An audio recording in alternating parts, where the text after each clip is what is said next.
La revue de presse tout de suite avec Théo Ampillac. Bonjour Théo. Bonjour Jean-Marie, bonjour à tous. À la une de la presse ce matin, dans une interview au journal du dimanche, Catherine Vautrin demande davantage d'efforts aux Français. Et oui, le mot d'ordre de la ministre du Travail et de la Santé, économie, économie, économie. La ministre nous apprend ce matin que la censure a eu un coût considérable qu'on peut estimer à près de 12 milliards d'euros.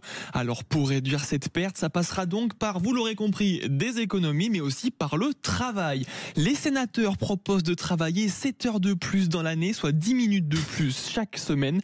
Cette mesure peut en 2025 générer 2 milliards d'euros de recettes, a-t-elle déclaré. Et côté budget, dans sa première version, l'État réalisait 59% des économies. Nous sommes désormais à environ 65%, a-t-elle indiqué. Effectivement, on parle d'industrie maintenant, mais de l'autre côté du Rhin. Volkswagen, l'Allemagne industrielle est en panne. C'est ce que nous confirme ce matin le Parisien aujourd'hui en France. La grande marque allemande va réduire sa production et ses effectifs de manière drastique. 35 000, c'est le nombre d'emplois qui va être supprimé par Volkswagen en Allemagne d'ici 2030, soit près d'un tiers des effectifs totaux. C'est considérable. Des coupes indispensables font valoir les dirigeants qui vont permettre à l'entreprise de réaliser 4 milliards d'économies par an. Le groupe a besoin d'énormément d'argent pour développer ses voitures électriques et ses technologies le plus rapidement possible.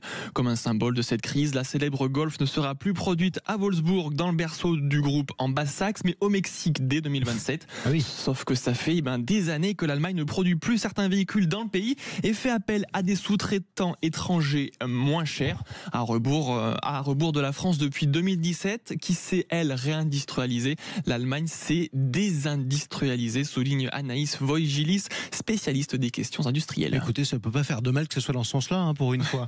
Pour une fois, quand même. Allez, on passe maintenant à l'été. Alors, on est en plein hiver, mon cher Théo, mais les villes d'Occitanie se préparent déjà à affronter les canicules de l'été prochain. C'est ce que nous révèle Midi Libre. Et oui, grâce au dispositif Plus fraîche ma ville de l'agence de l'environnement et de la maîtrise de l'énergie, plus connu sous le nom de l'ADEME, les projets fleurissent un peu partout dans les villages d'Occitanie. Alors ça va des plantes grimpantes sur les façades des maisons, à la réhabilitation des rues, des jardins sur les parkings, etc., etc.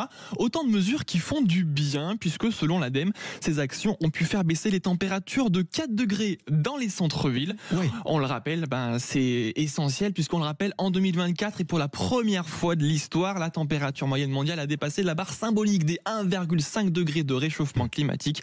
La végétalisation et donc des villes devient quelque chose de primordial, voire même d'essentiel. Alors, c'est pas ce qui va empêcher la planète de se réchauffer, mais c'est vrai qu'au moins ça nous évitera de cuire. Au moins à petite échelle. Voilà, des places recouvertes de marbre, pleines de granit, sans ombrage. Ça arrive souvent dans le sud.